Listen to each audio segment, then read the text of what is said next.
Hi, Sunday School friends. It's Mrs. Russo. I want to talk to you right now about a game that you and your family can play, and it's about second chances. That's what we're talking about this week, is that Jesus has given us second chances over and over and over again because we keep making mistakes.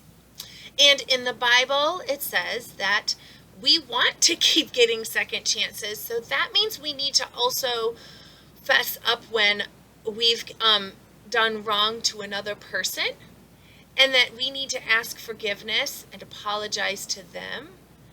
And at the same time, if somebody makes a mistake and does something wrong to us, we need to learn to forgive them.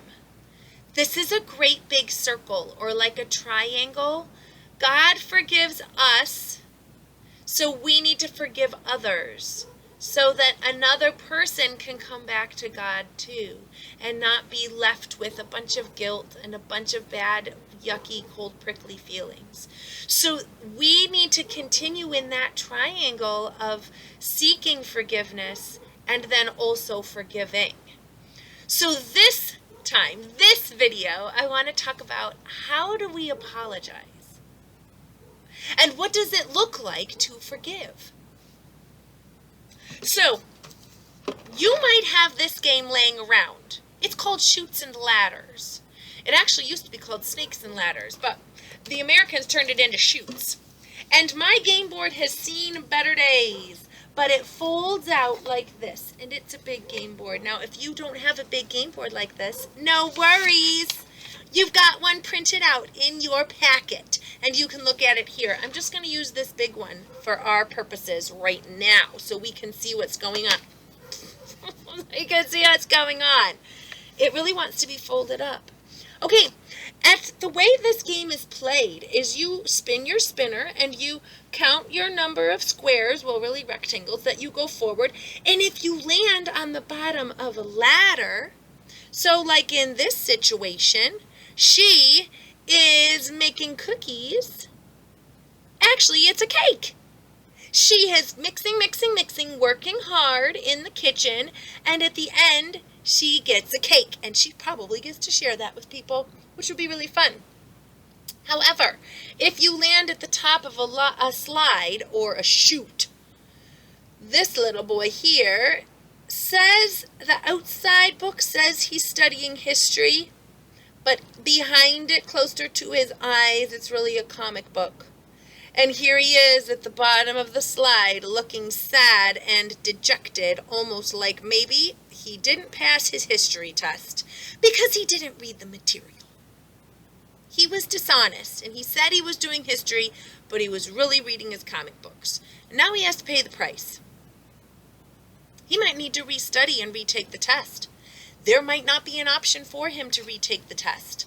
Every teacher is different.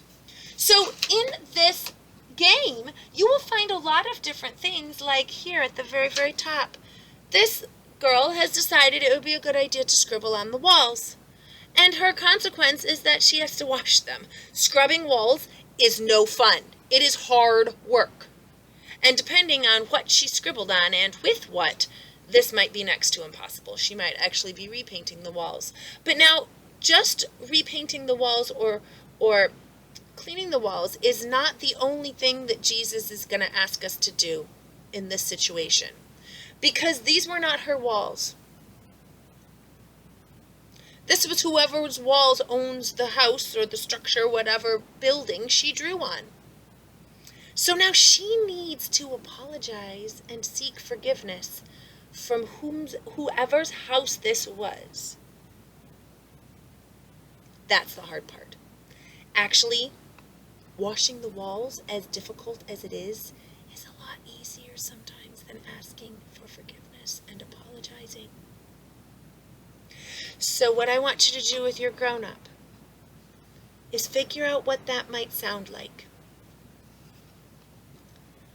Mom, I don't know what got into me. I thought it would be fun to see what a mural would be like in my room, and I don't know why I didn't ask. I should have asked before I started making a mural in my room, and I am so sorry that I ruined the wall in my room of your house, can you forgive me?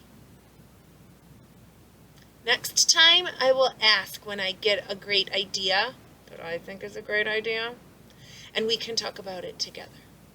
Can you forgive me? See how that works? We try to understand the other person. Mom, you must have been really mad when you came in and you saw that I had made that mural. I'm sorry. I'm sorry. Then find a way to fix it, like cleaning it up, like a strategy for the future whenever I get a great idea, like painting a mural on my room wall. I will ask you first, and then we can talk about it. Because maybe the mom's got some cool plywood in the garage that she could paint a mural on in the garage, but she didn't ask first. And if she just would have asked, she could have done her cool idea without ruining the walls. So this is a fantastic game. Let's try another one. Here's this young man on square number 48. He has decided it would be a good idea to ice skate where it says no skating. Clearly in that sign it says no skating, and look what happened. He crashed through the ice. Now, crashing through the ice is not the only consequence of falling into an icy pond, is it? There are some serious medical consequences. So we could have multiple chutes that come down from here where he is now in the hospital. Or maybe he has lost a toe or two because he has frostbite. Seriously, that's a thing. There's reasons why we have rules like no skating on the pond. Mom, I did not read the sign, or I ignored the sign. And I really thought it would be fun to go ice skating. I thought it was cold enough. I'm so sorry I made you come down to the emergency room to find me in this hospital bed. That must have been so scary. I am sorry. Next time, I will be more careful and read the signs and heed the warnings. Can you forgive me? These are important things. Last week we talked about that rules are there to protect us, right? They help our orange float. The 10 Commandments are there to protect us, not just a bunch of rules to control us. It's to protect us and our relationship to God and our relationship to each other. The same thing goes for human rules too. So please, please, please look through some of these choices that the kids on Chutes and Ladders made, whether it's a big board or a small paper board. You don't even have to play the game. You can just talk through them. What would it look like to apologize for that? How would you seek forgiveness if you were that child? These are important scripts to have in your brain. Number one, it helps us not make the same mistake, because it doesn't really feel good to have to humble yourself. But the Bible is full of examples, friends, of Jesus telling us we have to humble ourselves, not only at God's feet, so that we realize that God is in charge, but also at each other's feet, because that helps us respect other people. That helps us keep those friendships strong if we don't feel like we're better than somebody else. We can make mistakes too. We've got to humble ourselves and keep each other friends by apologizing and asking for forgiveness. So even though it's not really going to be fun to practice, at least maybe you'll get some good quality time with your grown-ups talking about ways that you and your family prefer to apologize and ask for forgiveness, and you'll get some good ideas of scripts for your brain for next time we're going to make the mistakes. But Jesus always gives us a second chance, and so should we with each other. See you next time.